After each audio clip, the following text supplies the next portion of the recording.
अस्सलाम वालेकुम। मैं हूं नुमान भुट्टा और आप देख रहे हैं मेरा यूट्यूब और फेसबुक चैनल। नाज़रीन कराम, गुम्मल यूनिवर्सिटी 50 बरस की हो चुकी है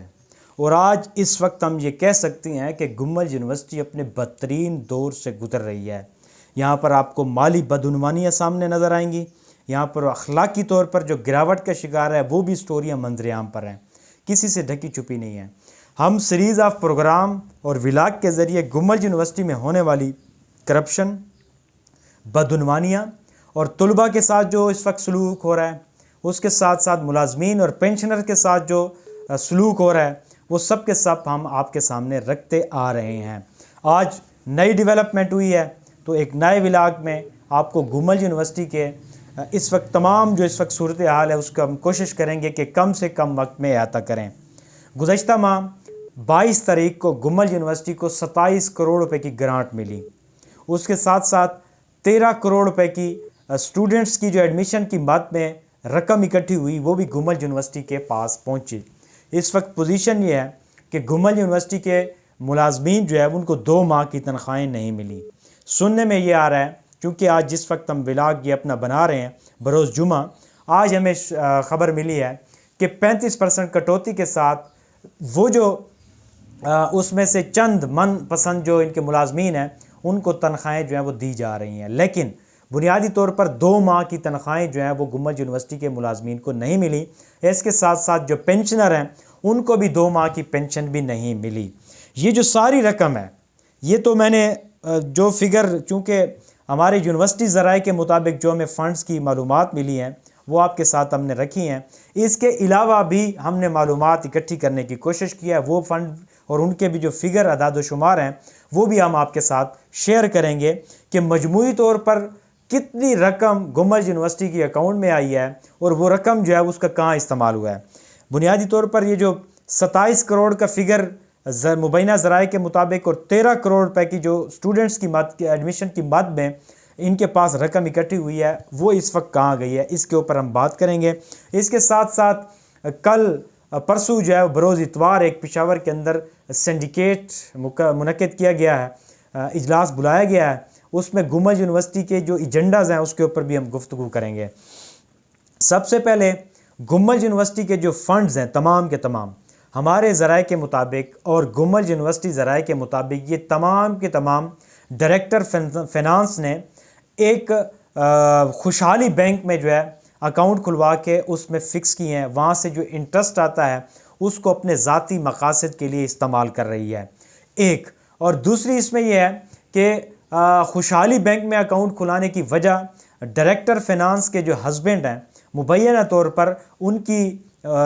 उनको जॉब दिलाना और उसमें ये उनकी एक सौदाबाजी हुई है कि गुम्मल यूनिवर्सिटी की तमाम रकूम जो इकट्ठी होंगी या फ़ंड्स जो आएंगे वो मुबैना तौर पर खुशहाली बैंक में होगी। वहाँ पे इनके साथ जो है बैंक इंतज़ामिया के साथ इनका कट जोड़ बना और डायरेक्टर फिनांस ने वहाँ पर ये पैसे जो है वो फ़िक्स किए। वहाँ से इंटरेस्ट की मद में जो पैसे आए उसको अपने ज़ाती मफाद के लिए इस्तेमाल किया और उसके बाद आगे जाके मैं आपको तफसील से बताऊँगा कि ये फ़ंड्स जो है वो मुबैना तौर पर कहाँ कहाँ पर इस्तेमाल हुए हैं।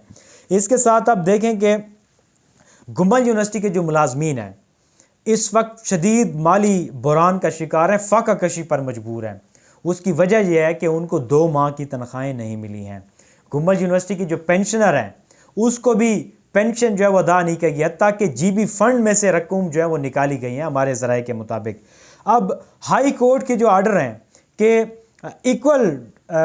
डिस्ट्रीब्यूशन की जाए फ़ंड की और पेंशनर हजरात जो हैं उनको पेंशन जो है वो दी जाए, तो हाई कोर्ट के हुक्म को भी बजा ना लाया और गुम्मल इंतज़ामिया ने जो पेंशनर हैं उनको पेंशन जो है वो अदा नहीं किया है। यहाँ पर हमारे ज़राए का ये कहना था कि इस वक्त जितने भी मुलाजमीन हैं उनके बिल्कुल वो माली तौर पर ख़सारे में हैं, माली तौर पर बुरान का शिकार हैं। और मैं ये समझता हूँ कि जो इस वक्त महंगाई का एक दौर चल रहा है, इतनी ज़्यादा महंगाई है, तो गुम्मल यूनिवर्सिटी के जो मुलाजमीन हैं वो इस वक्त शदीद तरीन माली बुरान का शिकार हैं। अब उनमें से कोई भी मुलाजमीन या जो मुलाजमीन की तंजीमें बनी हुई हैं वो अगर मुज़ाहमत का रवैया अख्तियार करता है तो उसके ख़िलाफ़ भी कार्रवाई करके उसको दबाने की कोशिश की जाती है, बल्कि उसको दबा दिया जाता है। तो इस वजह से बेचारे मुलाजमीन किसी न किसी मजबूरी की वजह से मरते क्या ना करते वाली सूरत हाल सामने रखते हुए ना तो मुज़ामती रवैया अख्तियार करते हैं, ना ही वो स्टैंड लेने के काबिल हैं, और ना ही वो फाइनेंशियली इतने स्ट्रांग हैं कि वो अदालतों और यहाँ आगे फोरम पर जाकर कोई एहतजाजी मुजाहरा करें या अपने हक़ के लिए कोई लड़ाई करें। इस वक्त गुमल यूनिवर्सिटी जो है उनके जितने भी फ़ंड्स का मैंने जिक्र किया है उनका कोई रिकॉर्ड नहीं है। गुज़श्ता दिनों पिछले माह बल्कि जो माह रमज़ान के अंदर जो ऑडिट टीम आई थी वो भी हमें इतलात मिली है कि इंडिविजुअली उनको फैसिलिटेट करके वो जो इंक्वायरी है वो किसी हद तक उसको जो है वो रोक दिया गया, और उस वक्त भी वीसी साहब और डायरेक्टर फाइनेंस जो है उनको फेस नहीं किया, और उन्होंने भी ले तो लाल से काम करते हुए उनसे जान छुड़वाने की कोशिश की है। बहरहाल ये अलमिया है, इदारों पर सवाल है कि इतनी ज़्यादा स्कैंडल्स आ रहे हैं, ना तो कोई इंतज़ामी हरकत में आ रही है, ना हमारे दीगर तहकीकाती इदारे आ रहे हैं, एंटी करप्शन ये जितने भी इदारे हैं इनकी ज़िम्मेदारी बनती है कि गुमल यूनिवर्सिटी जो कि मादरे इल्मी है और शनाख्त के तौर पर जानी जाती है डेर इस्माइल खान के, इस वक्त यहाँ पर क्या हो रहा है और क्यों इतनी करप्शन का बाजार गर्म है, कौन से अनासर हैं।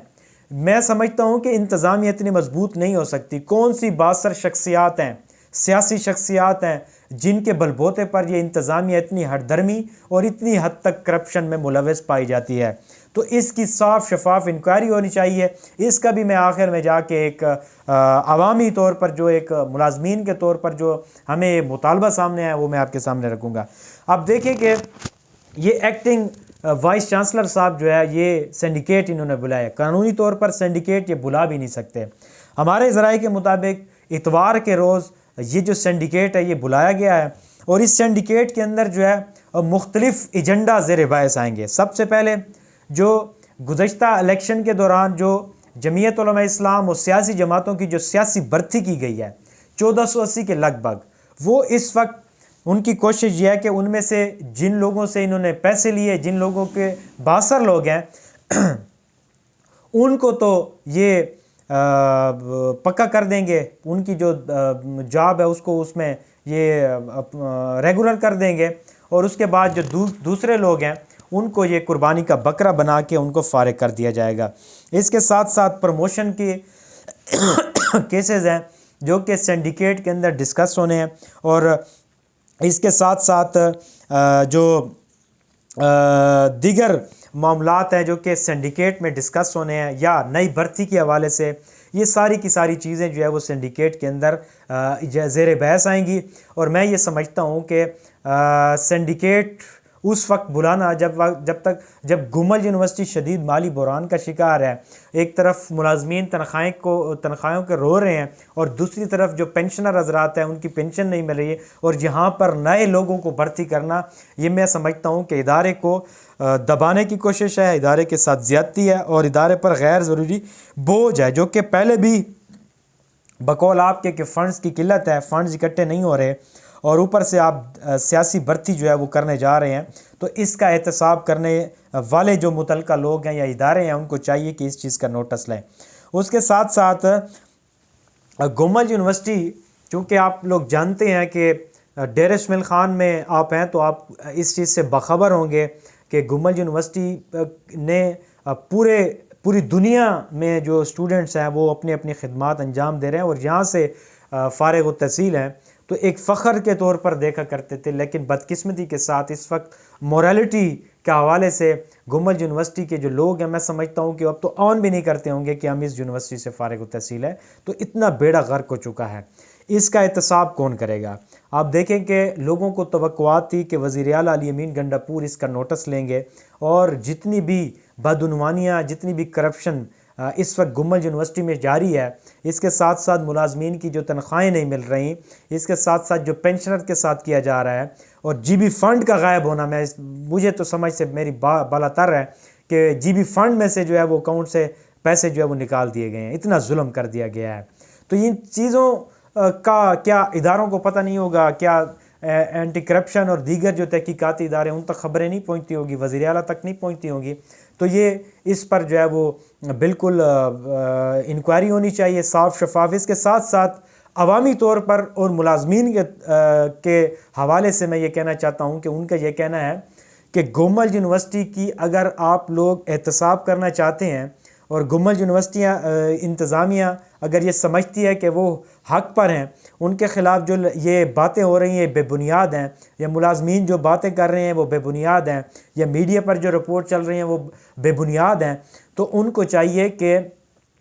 गुमल यूनिवर्सिटी मुलाजमीन और पेंशनर के हवाले से खुली कचहरी बनाई जाए, जिसमें ज़िला इंतज़ामिया, जिसमें DC, कमिश्नर और तमाम मुतल्लिका तहकीकाती इदारों के सरबराहान को मदऊ करके एक अवामी और खुली कचहरी लगाई जाए, ताकि गुमल यूनिवर्सिटी के पास जो अदाद व शुमार हैं वो भी उनके सामने रखें, फैक्ट्स एंड फिगर के साथ वो सारी चीज़ें बताएं और वहाँ पर इस नाचीज़ को भी दावत दें, ताकि गुमल यूनिवर्सिटी के जो मुलाजमीन के साथ ज़्यादती हो रही है, जितनी भर्तियाँ की गई हैं, जितने गफले मारे गए हैं, उन सब का रिकॉर्ड अल्हम्दुलिल्लाह हमारे पास मौजूद है। और मैं ये समझता हूँ कि जब ये खुली कचहरी लगेगी तो उसमें ये तमाम की तमाम चीज़ें जो हैं वो सामने आएंगी और तमाम की तमाम जो इदारे हैं वो उसमें हरकत में भी आएंगे और उनके सामने सब चीज़ आया होगी। बुनियादी तौर पर गुमल यूनिवर्सिटी इंडिविजुअली, या चाहे वो तलबा की तंजीमें हों, चाहे वो मुलाजमीन की, चाहे वो पेंशनर की, जो भी मुज़ामत का रवैया अख्तियार करता है उसके ख़िलाफ़ इंडिविजुअली वो साजिशें करती हैं, इंडिविजुअली उनको हिरासा करते हैं, कभी उनको फैमिली के टार्चर करते हैं, कभी उनको माली तौर पर टार्चर करते हैं, कभी उनको जिस्मानी तौर पर टार्चर करके उनके रिश्तेदारों को उसमें ला के और उनको चुप कराने की कोशिश की जाती है। तो ये तमाम की तमाम जो चीज़ें हैं गैर कानूनी, इनका एहतसाब के लिए एक खुली कचहरी लगाई जाए, जिसमें इन तमाम चीज़ों को मंजर-ए-आम पर आना चाहिए। डेरा इस्माइल ख़ान की आवाम को भी इसमें मदऊ किया जाए और खुली कचहरी के ज़रिए ये जो इंतज़ामिया है अपना जो इनके पास अदाद व शुमार हैं, इनके पास जो रीज़न्स हैं, इन तमाम चीज़ों को छुपाने के लिए, इन तमाम चीज़ों के बरअक्स हम ये नहीं कहते कि कौन गलत है कौन ठीक है। आप लोग जब आवाम के सामने खुली कचहरी लगाएंगे तो आपको फिर अंदाज़ा होगा और इदारों को भी अंदाज़ा होगा और आवाम को भी अंदाज़ा होगा कि इस वक्त असल